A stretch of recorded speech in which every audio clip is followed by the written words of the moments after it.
कहिले गीत मार्फत कहिले सङ्गीत मार्फत निरन्तर व्यतिथिका विरुद्धमा भ्रष्टाचारका विरुद्धमा कुसंस्कृतिको विरुद्धमा नारा गाइरहनु भयो। करोडौँ नेपालीको आशा, करोडौँ नेपालीको भाग्य र भरोसाको केन्द्र अब यो देशको बागडोर प्रधानमन्त्री बनेर सम्हाल्छु भनेर राष्ट्रिय स्वतन्त्र पार्टी राष्ट्रपाका वरिष्ठ नेता बालेन्द्र शाह आज कर्णाली प्रदेशको राजधानी सुर्खेतमा आउनुभएको छ। अब सम्पूर्ण कर्णालीवासी आमा बुवा दाजुभाइ दिदीबहिनीहरूको लागि आफ्नो सम्बोधन मार्फत स्वागत गरिदिन हुनको लागि, मन्तव्य राखिदिन हुनको लागि आदरणीय नेता बालेन्द्र शाह बालेङज्यूलाई म हार्दिक अनुरोध गर्दछु।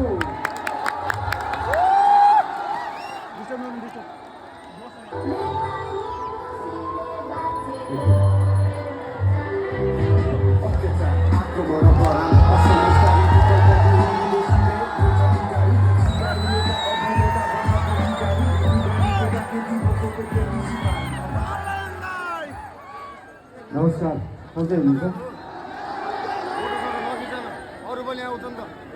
शिव भगवानको पाउमा आएर, कैलाशको पाउमा आएर आज कर्णालीमा आएर राष्ट्रिय स्वतन्त्र पार्टीको घोषणापत्र वार्तापत्र सार्वजनिक गर्न पाउँदा म लगायत हाम्रो पार्टीका सबै सदस्यज्यूहरू, सभापतिज्यूहरू तथा हाम्रा पार्टीका साधारण सदस्यज्यूहरू, सम्पूर्ण कर्णालीवासी नेपाली दाजुभाइ दिदीबहिनीमा आउन पाउँदा धेरै धेरै खुसी लागेको छ।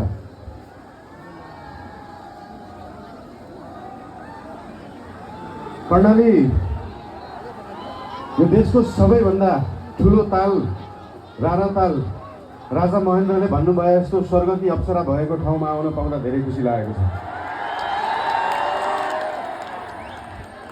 देशको सबैभन्दा लामो नदी रहेको ठाउँ, देशको सबैभन्दा ठुलो जिल्ला रहेको ठाउँ, देशको सबैभन्दा ठुलो गाउँपालिका रहेको ठाउँ, देशकै सबभन्दा गहिरो ताल रहेको ठाउँ, जुन गहिराईलाई आजसम्म कुनै सरकारले, कुनै पार्टीले यो देशले बुझ्न सकेन, त्यो गहिराईलाई बुझ्न चाहन्छौँ। त्यो गहिराई बुझ्ने पार्टी हो राष्ट्रिय स्वतन्त्र पार्टी।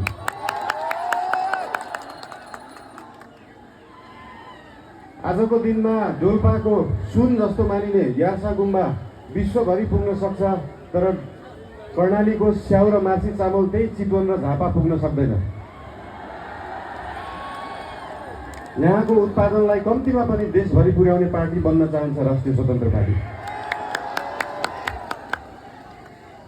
आफैमा यो सिन्जा भ्याली सिभिलाइजेसन, सिन्जा उपत्यका सभ्यता भएको ठाउँ, नेपाली भाषाको उद्गम स्थल, खस भाषाको उद्गम स्थल, यहाँ आफ्नै भाषा छ, आफ्नै लिपि छ, आफ्नै चित्रकला छ, आफ्नै नाचगान छ, आफ्नै जात्रा पनि छ। यो सबै भयो भने एउटा सभ्यता मानिन्छ। त्यो सभ्यता जोगाउने पार्टी बन्न चाहन्छ राष्ट्रिय स्वतन्त्र पार्टी। जसरी काठमाडौँ महानगरपालिकामा हाम्रो नेवा सभ्यताको नाचगान, त्यहाँको लिपि, त्यहाँको बाजागाजा, त्यहाँका मूर्त अमूर्त सम्पदालाई हामीले जोगाएर राखेका छौँ, त्यसरी नै यहाँ कर्णालीको सभ्यतालाई हामी जोगाएर राख्न चाहन्छौँ र त्यो जोगाउने पार्टी हो राष्ट्रिय स्वतन्त्र पार्टी। देशमा अझै पनि भोकमरी छ, अझै पनि 4 वर्ष मुनिका बालबालिकाहरूको मृत्युदर एकदमै बढ्दो छ, महिलाहरूको, आमाहरूको मृत्युदर बढ्दो छ। त्यो कर्णालीमा छ र त्यो कर्णालीको पीडालाई, गरिबीलाई, त्यो दुःखलाई बेच्ने नेता धेरै आए, त्यो गरिबीलाई बुझ्ने नेता धेरै आएका छैनन्। अहिलेसम्म कोही आएको छैन। त्यो बुझ्ने नेताहरू बन्न चाहन्छ राष्ट्रिय स्वतन्त्र पार्टीका नेताहरू।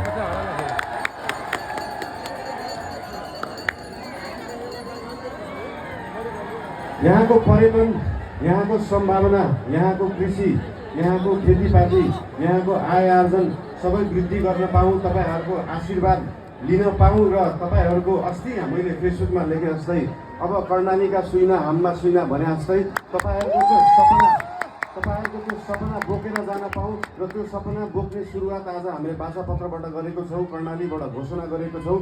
आज उपरान्तबाट त्यो सबै तपाईँका सपना हाम्रा सपना हुनेछन्। ती सपना बोकेर यहाँबाट जान पाऊँ। धेरै धेरै धन्यवाद। नमस्कार।